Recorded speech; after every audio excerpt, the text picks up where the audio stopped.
Welcome to BST690, Biostatistical Consulting and Applied Problems. This course will take place online through the 10-week summer semester. Modules will open at 8 a.m. on Tuesdays. All assignments will be due Mondays at 5 p.m. This will allow you to deal with any technical issues or any last-minute questions that you have on Mondays if you've worked over the weekend, rather than having to scurry to get things in on Monday morning. Each week there will be 2 new assignments that coincide with the content provided online. There will be an assignment specific to the topic, and you will also be given an old or prior qualifying exam problem that's also related to the topic. The topic-specific assignments should be completed first. This will help highlight some of the common issues that are often missed on the qualifying exam questions. And when you get to the qualifying exam question, try to spend no more than 1 working day on that old exam problem. That mimics what you'll have when you take the exam, roughly 1 day per question.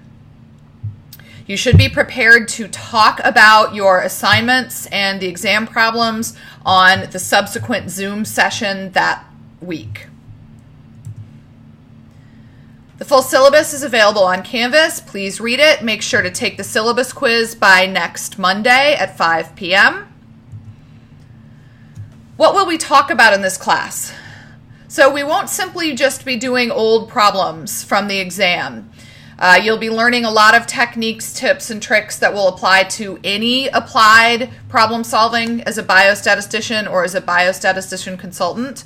So we'll talk about maintaining analysis documentation, presenting your data, so tables and figures, how to deal with missing data, reviewing hypothesis testing, p-values, multiple testing, and confidence intervals. We'll even do a simulation. We'll look at power and sample size. We'll review grant applications. We'll talk about answering the question for statistical consulting, and you will also create an abstract and a poster. When we talk about solving a problem, we really need to approach it in a systematic manner. So the essential question for this lecture is, what are the steps to approaching, analyzing, answering, and writing up a data analysis? As a biostatistician, you will deal with the spectrum of analyses, either being involved before data is collected, after data is collected, or on a secondary data analysis. But really, it's the same things that you're concerned about. What is the data? Where did it come from? What is the question to be answered or questions? What measure or outcome is going to be used? What statistics will be used to address that question? How do you make a statistical decision, and then how do you write up that decision in terms that non-statisticians can understand? So we'll group these into 4 phases. Phase 1 is stating the question. Phase 2 is deciding how to answer the question. Phase 3 is answering the question, and Phase 4 is communicating the answer to that question. Overall, there are 10 steps that go into these 4 phases. In stating the question, this is where you will evaluate and describe the data. So where did it come from? What is the sample? What are the variables? What types of variables are there? What are the observed statistics? You need to review the assumptions. Independence, variance, and sample size will be the main assumptions that you always need to pay attention to. Once you select your analytical method, there are analysis-specific assumptions that you will be concerned with, but you need to make sure that you always consider independence, your homogeneity or heterogeneity of variance, and then what sample size assumptions you're making. That will lead you to large or small sample statistical analyses. The third step, not the first step actually, is then to state your question.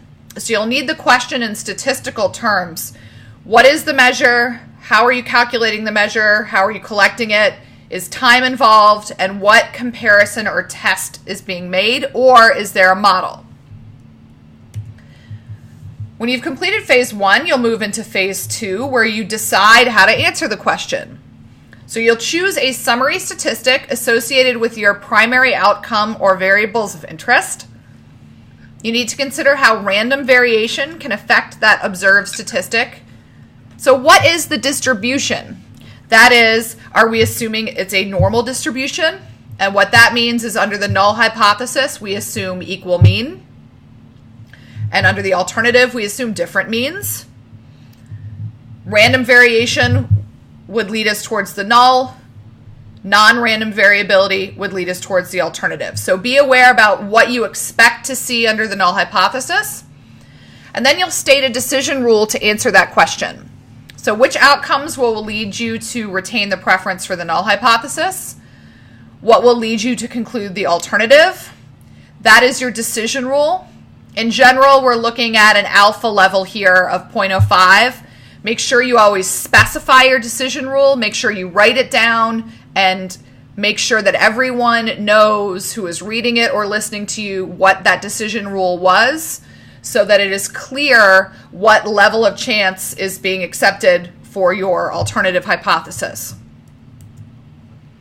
And then phase 3 is answering the question. So you'll notice phase 1 through 6, we haven't even used statistical analysis yet. We've certainly used some statistical methods to look at and summarize the data. We haven't actually addressed the question. In phase 3, that's where we answer the question. You'll want to calculate the statistic or fit the models. You'll want to make a statistical decision, and you'll want to state the substantive conclusion in words.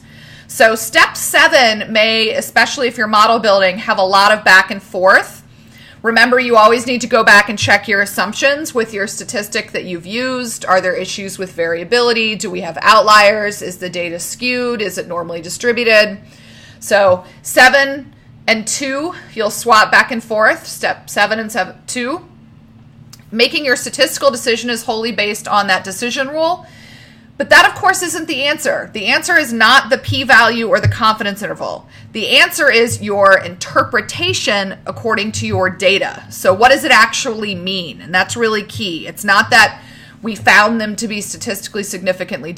This is, of course, perhaps the most important phase of the process in consulting, because you need to communicate what you understand. We've formalized a precise question, described how to answer it. You brought the data to bear to answer that question. You've answered the question, and now you document your understanding with text, tables, or figures. Way back in step 1, you should have already summarized your data with tables and or figures, and then you may need to go back and edit the figure or table according to what answer you found.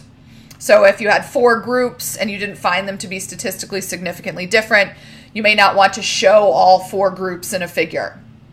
So these is a never sort of ending cycle that you go through, where you'll start with the data, never skip step 1. It's incredibly important. The moment you skip step 1 is the moment you get to your analysis and notice that you have an outlier, and you have to back all the way up.